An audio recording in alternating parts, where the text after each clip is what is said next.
दिल्लीचे सर्व नेतृत्व आदरणीय ताईसाहेब करतात, सुप्रियाताई. त्याच्यामुळं ताईंच्या मार्गदर्शनाखाली जे काही डिसिजन होतील ते ताईंच्याच व्हायला पाहिजेत.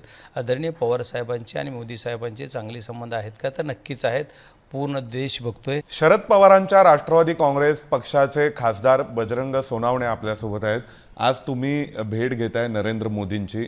काय कशा संदर्भात भेट? बघा, महाराष्ट्रामध्ये मराठवाडा रिजनमध्ये पाऊस खूप कमी आहे. तसाच सोलापूर जिल्ह्यात पण आहे. पाऊस नसल्यामुळं पिकांचं अतोनात नुकसान होऊन शेतकऱ्यांना खूप मोठं नुकसान सहन करावं लागतं, एक मुद्दा. आणि मागच्या वर्षीचा पीक विमा आमच्या शेतकऱ्यांना मिळाला नाही. माझ्या जिल्ह्यात मिळाला नाही, बऱ्याच जिल्ह्यात मिळाला नाही. आणि अतिवृष्टीचं सुद्धा अनुदान मिळालं नाही. या 2-3 मुद्द्यावर घेऊन आम्ही त्यांना भेटतोय.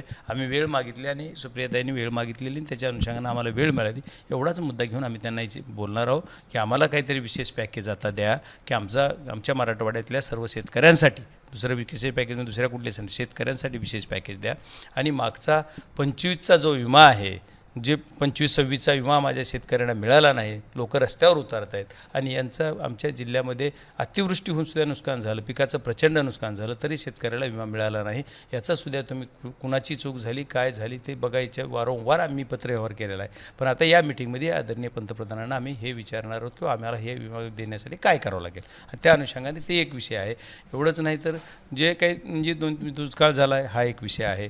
परत सोलापूर जिल्ह्याचा पण तसाच विषय आहे. मग या विविध प्रश्नांचे जे काही प्रश्न आहेत या प्रश्नावर आम्ही त्यांना विचारणार आहोत.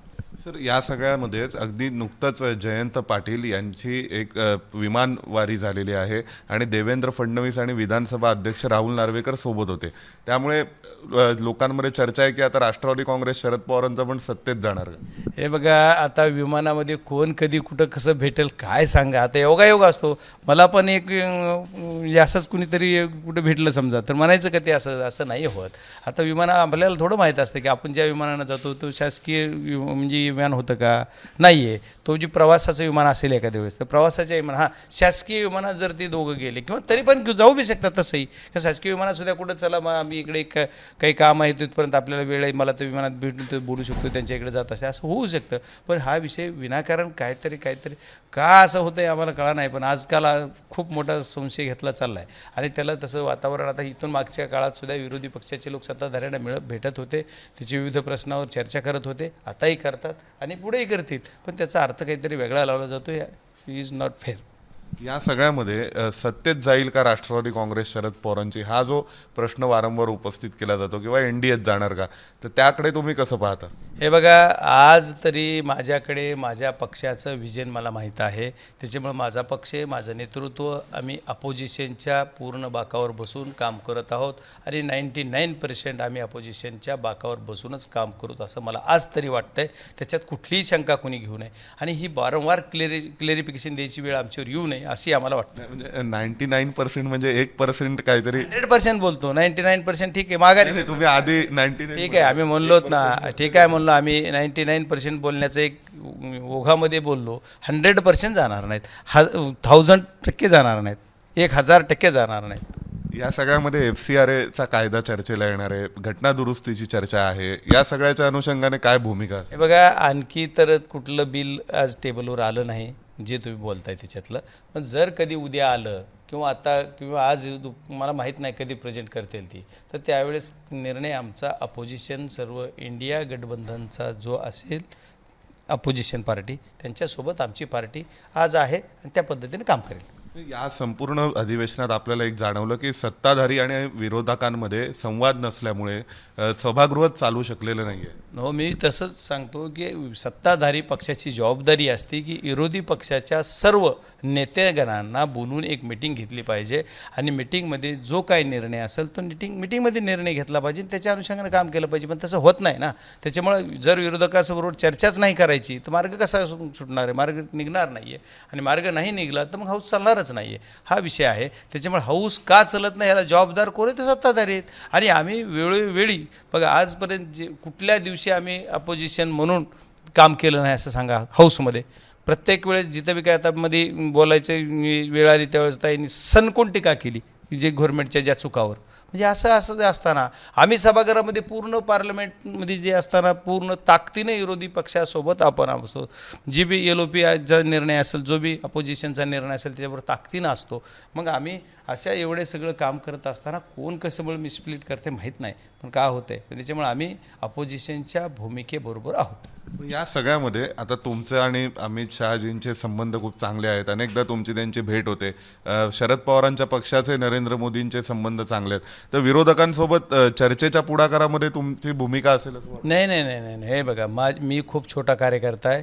दिल्लीचे सर्व नेतृत्व आदरणीय ताईसाहेब करतात, सुप्रियाताई. त्याच्यामुळं ताईंच्या मार्गदर्शनाखाली जे काही डिसिजन होतील ते ताईंच्याच व्हायला पाहिजेत. आदरणीय पवारसाहेबांचे आणि मोदी साहेबांचे चांगले संबंध आहेत का, तर नक्कीच आहेत. पूर्ण देश बघतोय, आहेतच. त्याच्याबद्दल काही राजकारणाच्या पलीकडे जाऊन आदरणीय पवारसाहेब ज्यावेळेस केंद्रामध्ये संरक्षण मंत्री असतील, कृषी मंत्री असतील, त्यावेळेस गुजरातला कृषी मंत्री असताना जेवढी काय अतोनात मदत करायची वेळ आली त्यावेळेस ती विरोधी पक्षाचं सरकार खाली असं साहेबांनी न बघता तिथं मदत केलेली. आणि साहेबांची भूमिका हे भारत देशातला कुठलंही स्टेट, कुणाचंही गव्हर्नमेंट असो, पण आपण सत्तेवर आहोत तर माझ्या शेतकऱ्यांसाठी न्याय मिळाला पाहिजे. तिथं पाणी होतं, शेतकऱ्यांचे विषय होते, त्याच्यासाठी साहेबांनी खूप मोठी मदत केली. ते मोदी साहेबाला वाटतं की शेतकऱ्यांचा जाणता राजा म्हणून पवारसाहेब आहेत. त्याच्यामुळं मोदी साहेब पण त्यांच्यावर कुठल्याही पद्धतीचं जे असेल अलिगेशन करताना सगळ्या गोष्टी राजकीय काही बोलत असतील तर सोडून देऊ आपण, पण बाकी गोष्टीबद्दल पवारसाहेबांच्या बाबतीत रिस्पेक्ट करतात असं वारंवार दिसतं आहे. त्याच्यामुळे आम्ही तरी राजकीय विषय सोडून बाकी विषयात आम्ही काय त्यांना बोलणार. ठीक आहे, आज ते पंतप्रधान आहेत, त्यावेळेस आमचे साहेब सत्तेत होते, काँग्रेसचं सरकार होतं, काँग्रेस म्हणजे काय त्यावेळेस इंडिया गठबंधन काय UPA असेल ते असं सरकार होतं. त्याच्यामुळे हा विषय खूप वेगळा आहे. राजकारणाच्या पलीकडे जाऊन विकास आणि माझा देशातील जनता हे केंद्रीय नेतृत्वानं बघितलं पाहिजे की म्हणजे नॅशनलाइजमध्ये आपल्याला काय असेल तर देशातला पूर्ण सार्वभौमता टिकवण्यासाठी आपल्याला देशाच्या प्रगतीसाठी ज्या गोष्टी करायच्या त्या सर्वांनी मिळून केल्या पाहिजेत. आणि या दृष्टिकोनातून आपण सर्वही करतो आहे. हा विषय ज्या सर्व करत असताना आपल्याला शेतकरी आणि आमची आजची भेट जर म्हणलं तर फक्त शेतकरी हितासाठीच आहे, शेतकऱ्यांसाठी आहे. शेतकऱ्यांचा पीक विमा माझ्या मिळाला नाही, जिल्ह्यात मिळाला नाही. मग की पीक विमा हा खूप महत्त्वाचा जिव्हाळ्याचा विषय माझ्या जिल्ह्यासाठी सर. आणि तो पीक विमा मला मागच्या 25-26च्या शेतकऱ्यांना मिळाला नाही. एक पीक विमाच नाही.